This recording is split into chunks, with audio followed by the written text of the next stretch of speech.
नमस्कार दोस्तों, मेरा नाम रमन शर्मा है और मैं by profession company secretary and lawyer हूं। जब पति पत्नी के बीच का रिश्ता एक ऐसे मोड़ पर आ जाए जहां आपको लगे कि आप दोनों एक दूसरे के साथ नहीं रह सकते हैं, आपकी कोई कंपैटिबिलिटी नहीं है, आपके विचार नहीं मिल रहे हैं और एक दूसरे के साथ रहने में एक घुटन सी फील हो रही है, तो भारतीय कानून के मुताबिक आप लोग डिवोर्स ले सकते हैं। और डिवोर्स जो है वो दो तरह के होते हैं, एक होता है म्यूचुअल डिवोर्स, एक होता है कंटेस्टेड डिवोर्स।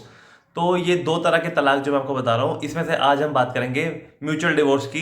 तो अगर आप हमारे चैनल पर नए हैं तो अभी के अभी सब्सक्राइब कर लीजिए, क्योंकि मैं ऐसे इन्फॉर्मेटिव वीडियोस आपके लिए हमेशा लेकर आता रहता हूँ।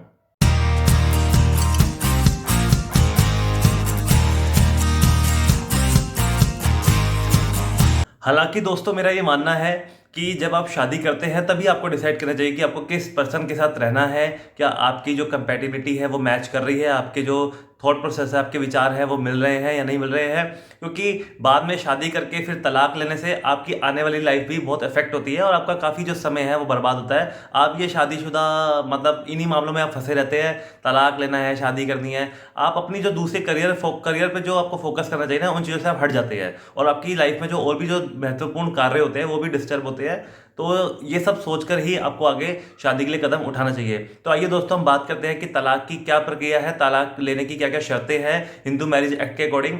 तो जो पहली शर्त है कानून में, हिंदू मैरिज एक्ट में, वो ये है कि आप दोनों एक साल या एक साल से ज़्यादा अलग रह रहे हैं, सेपरेट रह रहे हैं, एक साथ नहीं रह रहे हैं।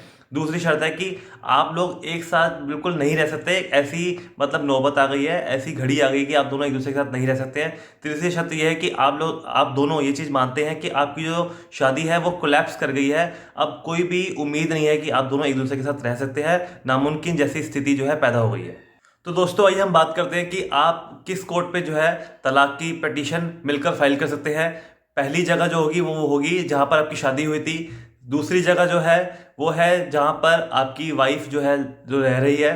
तीसरी जगह जो है वो है जहां पर आप दोनों एक साथ रहे थे लास्ट टाइम, जो सेपरेट होने से पहले आप एक साथ रहे थे।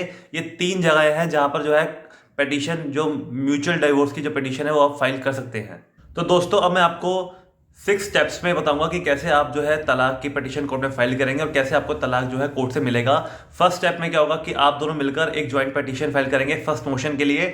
उसमें आप ये पिटीशन मेंशन होगा कि आप दोनों भी ये मानते हैं कि आप साथ में नहीं रह सकते हैं और आप ये शादी को खत्म करना चाहते हैं। और उस पिटीशन में ये भी मेंशन होगा कि आप दोनों एक साल से अलग रह रहे हैं। उसके बाद ये जो पिटीशन है तो आप दोनों मिलकर साइन करेंगे और ये कोर्ट में फाइल की जाएगी।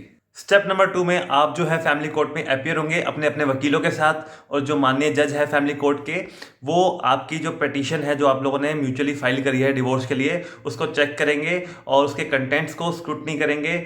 और वो ये भी ट्राई करेंगे कि आपके जो बीच के गैप्स हैं उसको रिकंसल किया जाए, यानी जो मनमुटाव है उसे खत्म किया जाए, और आपको एक चांस दिया जाएगा कि आप अभी भी एक साथ रहना चाहते हैं। यानी यदि आप अगर अपनी बात पे अडिग रहेंगे और आप ये कहेंगे कि नहीं, हम साथ नहीं रह सकते, हम ये अब मान चुके हैं और ये ठान चुके हैं कि अब हमें साथ नहीं रहना है, तो आपका जो मैटर है वो फर्दर फॉलोअप्स के लिए और नेक्स्ट स्टेज के लिए प्रोसीड किया जाएगा।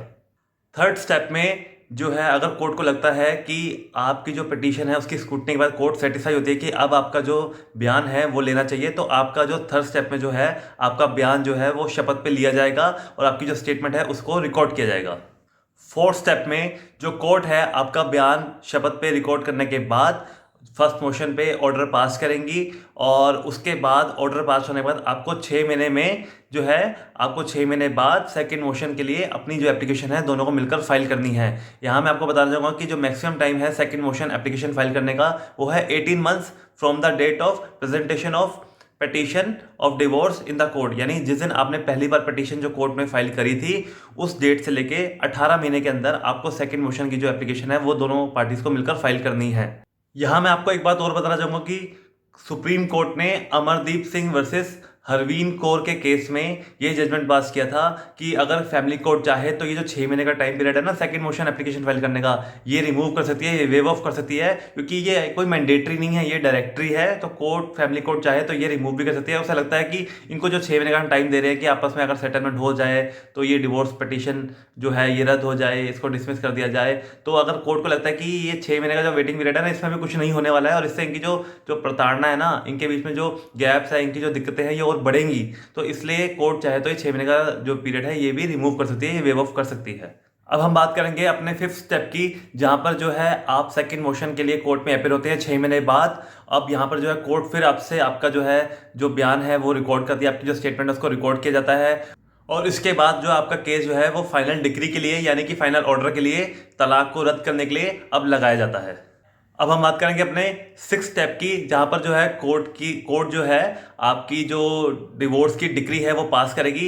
इससे पहले पास करने से पहले कोर्ट जो है ये इस चीज़ पे सेटिस्फाई होगी कि आप लोग ये बताएंगे रिटर्न में कि हमने जी अपना जो है सारा सेटलमेंट कर लिया है, पैसे से लेन देन, maintenance, alimony, custody of child यानी बच्चे की कस्टडी किसके पास रहेगी, प्रॉपर्टी से जुड़े मैटर और जो भी अदर इश्यूज है वो सारे रिजॉल्व कर लिए हैं और हमने रिटर्न में सारी चीज़ें कैप्चर कर ली है। अब हमारे बीच में कोई भी जो इशू है वो कोई पेंडिंग नहीं है। तो इन सब चीज़ों को रिकॉर्ड करने के बाद, इन सब चीज़ों की स्क्रूटनी करने के बाद कोर्ट जो है इस शादी को रद्द कर देगी, यानी कि अब आपकी जो तलाक की डिक्री है वो फाइनल पास हो गई है। तो दोस्तों लास्ट में मैं यही कहना चाहूँगा कि अगर आपको मेरा वीडियो अच्छा लगा हो तो आप इसको लाइक कीजिए, कमेंट करके मुझे बताइए, अपनी राय दीजिए और इस वीडियो को शेयर कीजिए। आज के लिए धन्यवाद।